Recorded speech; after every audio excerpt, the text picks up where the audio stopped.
And welcome back to the show. All this brought to you by Casa de Campo down in the Dominican Republic. Great golf, great family vacation. I'll be there in December as they cut the ribbon on Teeth of the Dog. That's the Pete Dye Gym.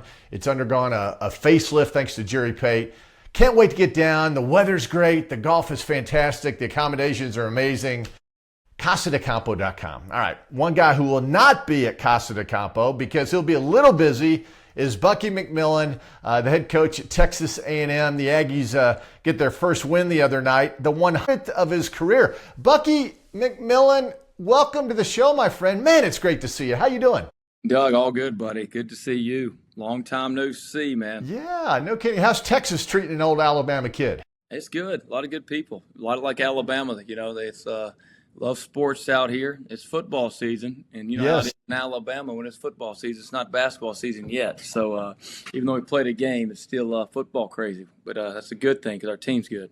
Yeah, I wanted to ask you about your team, but first, with the football team being so good, I mean, they look like they have potential to do amazing things. Does that help the basketball program, Bucky? I mean, obviously more eyes, more people are talking about Texas A&M. But is there a trade-off, a segue that helps basketball in some way? Yeah, when I was saying our team was good, I was talking about our football team. I don't even know if our basketball team's good yet, but it helps you for sure, man. It's just the marketability, and I think Texas A&M is one of the few places that can win in every sport in this climate of college athletics. I think a lot of places are going to have to start picking and choosing where they're going to spend their resources. A&M has enough resources where they can probably compete for championships in the SEC and in everything. So hopefully we keep rolling. I told Elko, I said, hey, man, y'all got it rolling. Don't embarrass me. I can't lose my first game before y'all do this season. So thank God we pulled it out last night. Well, your team played really well. What was the feeling? I mean, obviously you're a basketball guy. It's in your DNA. But as you walked on the court last night, first official game, were you nervous? Were there butterflies? What was going through your mind? You know, just interested to see how we carried over. You don't know till you know. I've had teams that been really good teams when I coached high school. Then obviously in college, I had a team that was at Sanford that won nearly 30 games. I mean, just broke every record at school history. And I'm going into the first game not knowing if we're going to be any good. You know, you just don't know. And we actually went out there in our first game. We were horrible and got killed by Purdue and then ended up having the longest Division I win streak in the country that year. One of the longest home win streaks in the country. And I'm going into the first game thinking, I don't know if we're going to be good. And so you don't know till they get out there. It's always good to get one under your belt so you know where you are and where you got to get better. You know, basketball nowadays is so different than it used to be. Obviously, when you got the job, basically you're building a roster from ground zero. I mean, you have 14 new kids. I mean, that's got to be just the chemistry factor alone. That's got to be just hard work for a coaching staff. Yeah, you know, everybody's dealing with a lot. I don't think anybody dealt with what we dealt with in Power 5 basketball simply because it was the last Power 5 job that opened up. And so it wasn't a firing of a coach. A coach went to take another job and therefore was able to take most of his players. We didn't have any returners that were scholarship players on the team last year. And you're sitting there in mid-April, and 81 of the top 100 portal players had already decided where they were going to go. So it was a very strange circumstance, but we put together a great staff and had great support here at A&M to give us a chance. And we battled, and I like our team. You know, we got a roster. I'm not going to say it's the best roster in college basketball or anything like that or in our league, but it's a roster that, hey, we fight. We can get to the NCAA tournament. And that's what you're fighting for. We know that. I mean, once you get to the NCAA tournament, if you come out of the SEC, you can go as far as you play well, right? So we got a chance for that, and that's all you can ask for. You know, it was interesting when Rick Pitino took over at Kentucky way back when after NCAA sanctions, et cetera, and he brings in this wild run up and down, shoot a three as quick as possible offense. And I know you don't run quite that style, but you do like to go fast. I mean, are there similarities in you and what Rick used to run way back when, or do you pattern it after some other coach maybe? Yeah, it's very similar. You know, two big influence on how I look at the game. When Dwayne Reball had played for in college, even though we didn't play that extreme, he did at one point value 3-point shootings. You know, he's just ahead of his time. And then obviously I think Rick Pitino in terms of strategy is one of the best there is. And I watched his teams every year with my high school teams. I would show them the 96 Kentucky team. I would show them some of the Providence teams. And unrelenting efforts and, outside the box style of play. And, if you don't have the best talent every single game, and that's not negating our talent, I'm just saying every game, you're not going to line up and just bid out talent players. You got to kind of be a little bit different and good at what you do. And so that you're not doing the same thing someone else is doing if sometimes they're going to have a little bit more players every now and then. So that's what we got to be great at, is playing our style and our game. It's almost a European style, Buck, and that's kind of what the NBA has evolved into. Fast pace, shoot threes. You have a post player who may set a screen. You may get a layup, but you've kind of learned your style from the way the game has evolved, right? From Europe, NBA, etc.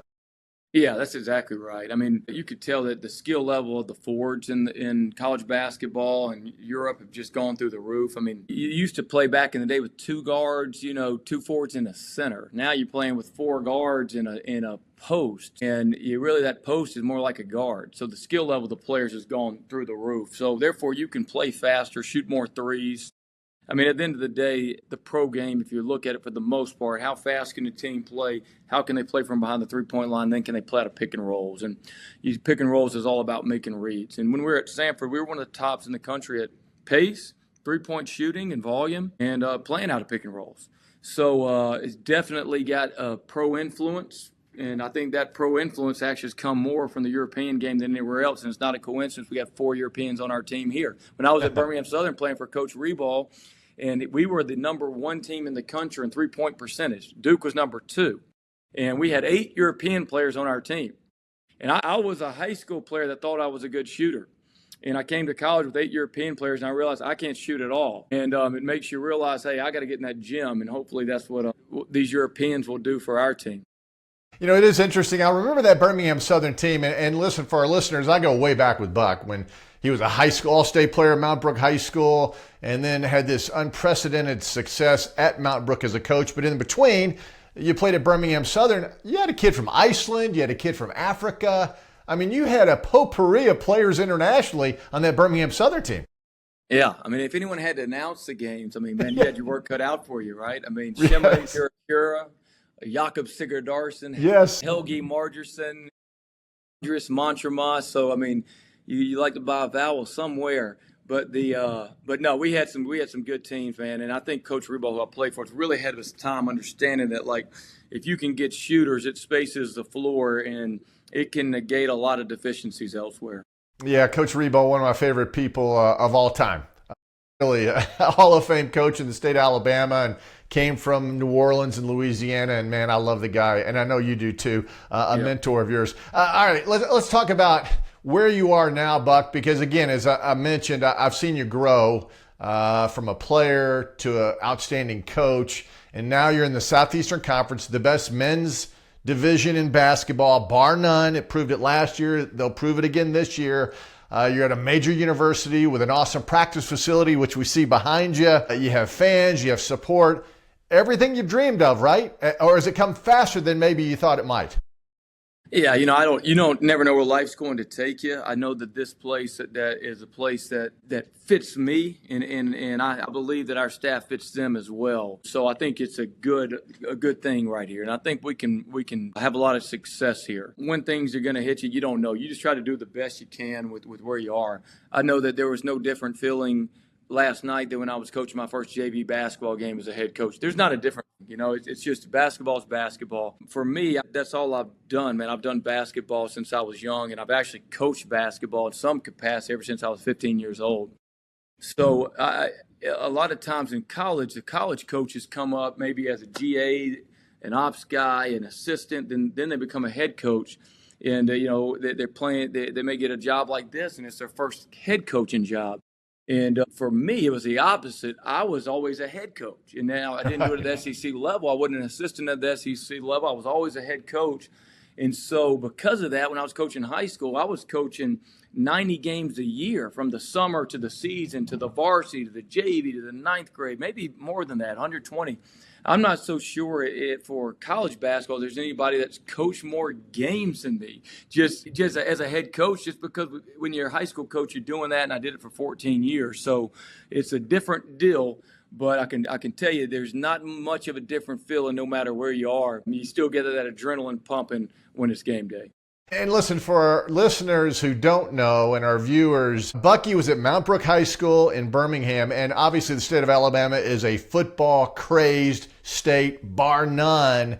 And what you did in an unprecedented 13-year run at Mount Brook High School, when you played in the championship game like 8 times, you won, I think, 5 state titles, it was remarkable. No other coach in the history of Alabama basketball ever accomplished that. I know, obviously, you're now in the big-time college scene, but I know you're very proud of what you did in Birmingham.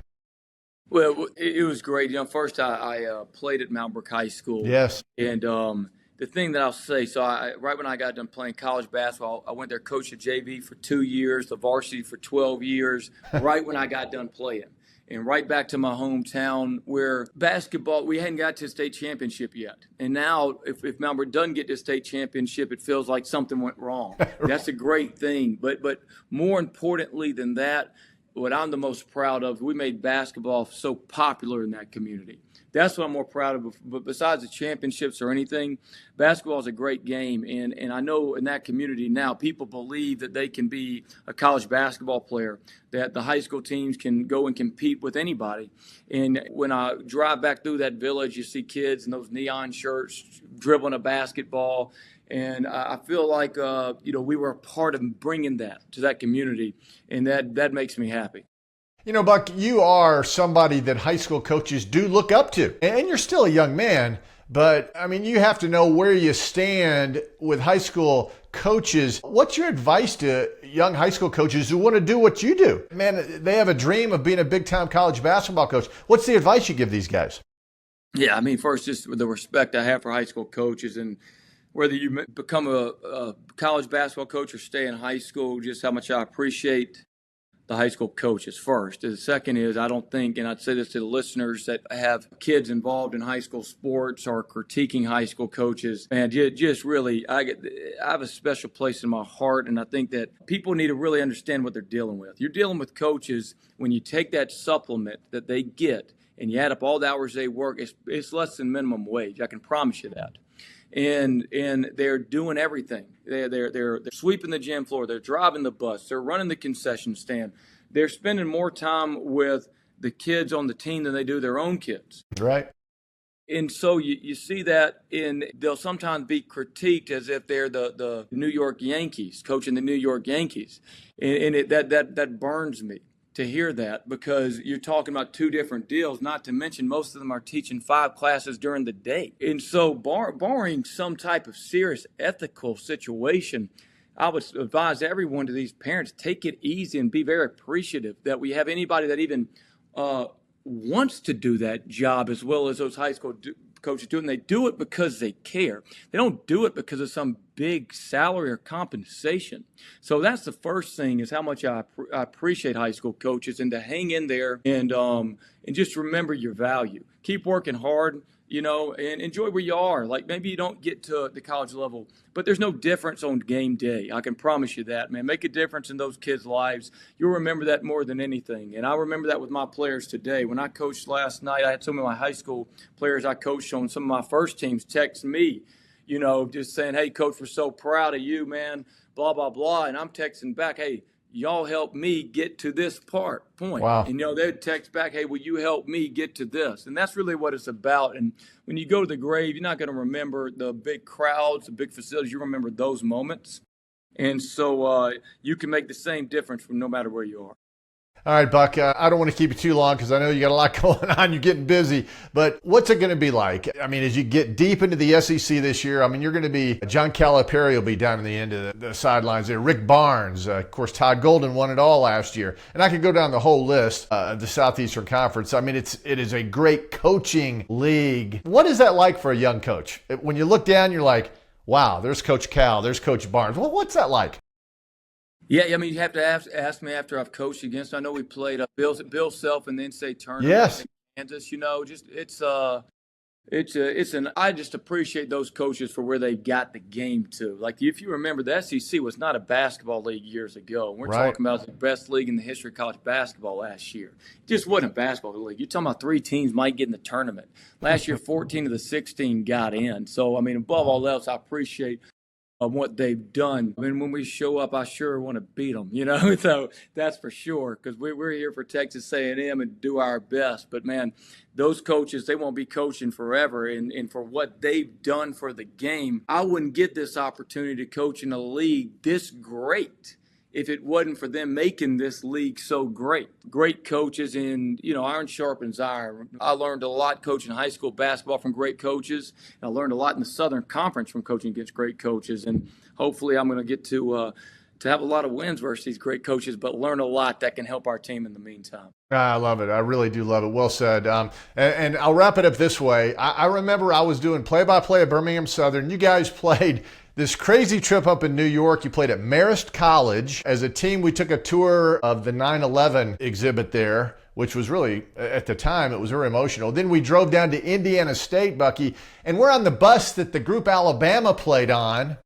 And then the coaches decided to drive all the way back to Birmingham because you guys had class the next day. Coach Reboll, Coach Cole, and some of the others are watching tape up in the monitor all the way home.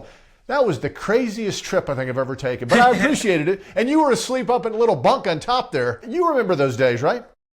Those are the good old days. And I Yes. tell players, like, you know, you do stuff like that. Those times are what you remember more than even the games, because you have the great honor to be a part of a team, which means you have the honor to be a part of something bigger than you. And when you're around great people doing that, there's no feeling like it. Not everybody gets to be a part of a team, but I know for me, being involved in athletics and being on a basketball team and playing for guys like Coach Reboll and Coach Cole, it was the greatest classroom and the greatest class that I ever took. And hopefully I can provide that for our players here at Texas A&M.